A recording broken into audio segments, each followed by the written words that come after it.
ನಾನು ರಘು ತುಮಕೂರು. ವಿಷಯ ಏನು ಅಂದರೆ ಕಿಬನಹಳ್ಳಿ ಕ್ರಾಸ್ KB ಕ್ರಾಸ್ನಲ್ಲಿದ್ದು. ಸೊ ನಮ್ಮ ನವೀನ್ ಅವರು ಇದ್ದಾರೆ. ಸರ್ ನಮಸ್ಕಾರ. ನಮಸ್ಕಾರ ಸರ್. ಸರ್ ತುಂಬ ಖುಷಿ ಆಯಿತು ನಿಮ್ಮ ನೋಡಿ ಮಾತಾಡಿಸಿ. ತುಂಬ ದಿನಗಳ ನಂತರ, ಅಂದರೆ ನಾವು ತುಂಬ ವರ್ಷಗಳ ಹಿಂದೆಯಿಂದಲೂ ನಾವು ಇವ್ರ ಜೊತೆ ಕಾಂಟ್ಯಾಕ್ಟಲ್ಲಿದ್ದೋ. ಬಟ್ ಇವತ್ತು ಕಾಲ ಕೂಡ ಬಂದಿದೆ ಇವ್ರ ಹತ್ರ, ಅಂದರೆ ಇವರು ಮೀಟ್ ಮಾಡೋದಕ್ಕೆ. ಸೊ ಬನ್ನಿ ಒಂದು ಟೀ ಅಂಗಡಿ ಬಗ್ಗೆ ಮಾತಾಡ. ನಾನು ತುಮಕೂರಿಗೆ ಬಂದಿದ್ದೆ, ಟಿಪ್ಟೂರಿಗೆ ಬಂದಾಗಲೂ ಎಲ್ಲ ಫೋನ್ ಮಾಡ್ತಾ ಇದ್ದೆ. ಅವರು ಬರ್ತಾ ಇದ್ರು, ಆದ್ರೆ ನಮಗೆ ಸಿಗ್ತಾ ಇರ್ಲಿಲ್ಲ. ತುಮಕೂರಿಗೆ ಬಂದ್ರು ನನಗೆ ಸಿಗ್ತಾ ಇರ್ಲಿಲ್ಲ. ಆದ್ರೆ ಇವತ್ತ ಕಾಲಕ್ಕೆ ಕೂಡ ಬಂದೈತೆ. ಇವತ್ತು KB ಕ್ರಾಸ್ ಅಲ್ಲೇ ಕಾಲಕ್ಕೆ ಕೂಡ ಬಂದೈತೆ. ನಾವ್ ಎಷ್ಟೋ ದಿನದಿಂದ ಕಾಂಟ್ಯಾಕ್ಟ್ ಅಲ್ಲಿ ಇದ್ದು, ಆದ್ರೆ ಇವತ್ತ ನಮಗೆ ಕಾಲಕ್ಕೆ ಕೂಡ ಬಂದೈತೆ, ಜೊತೆಲಿ ಸಿಕ್ಕಿದೆ ಅಂತ. ಇವ್ರು ನನಗೆ ಫ್ರೆಂಡ್ ಮಾಡಿ ಕೊಟ್ಟಿರೋರ್ಗೆಲ್ಲ ಅಲ್ಲೇ ಪರಿಚಯ ಆಗಿ ಅಲ್ಲೇ ಅವ್ರು ಹಳಬ್ರಾಗೋ ಇದ್ದಾರೆ ಇವ್ರ ಕಡೆಯಿಂದ. ಆದ್ರೆ ನಮಗೆ ಇವರು ನಮ್ಮ ರಘು ತುಮಕೂರು ಸರ್ ಇವತ್ತೇ ನಮಗೆ ಡೈರೆಕ್ಟ್ ಸಿಕ್ಕಿರೋದು. ನನಗೂ ಖುಷಿ ಆಯ್ತು.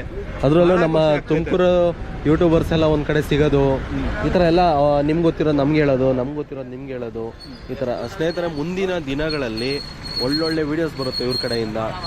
ಏನು ಚಿಕ್ಕನಾಯಕನಹಳ್ಳಿ ಈ ಕಡೆ ಸುತ್ತಮುತ್ತ ಭಾಗಗಳಲ್ಲಿ ಹೋಟೆಲ್ಗಳು, ಪುರಾತನ ದೇವಸ್ಥಾನಗಳು, ಇದ್ರ ಬಗ್ಗೆ ಇವರು ಇನ್ಫಾರ್ಮೇಶನ್ ಕೊಡ್ತಾ ಹೋಗ್ತಾರೆ.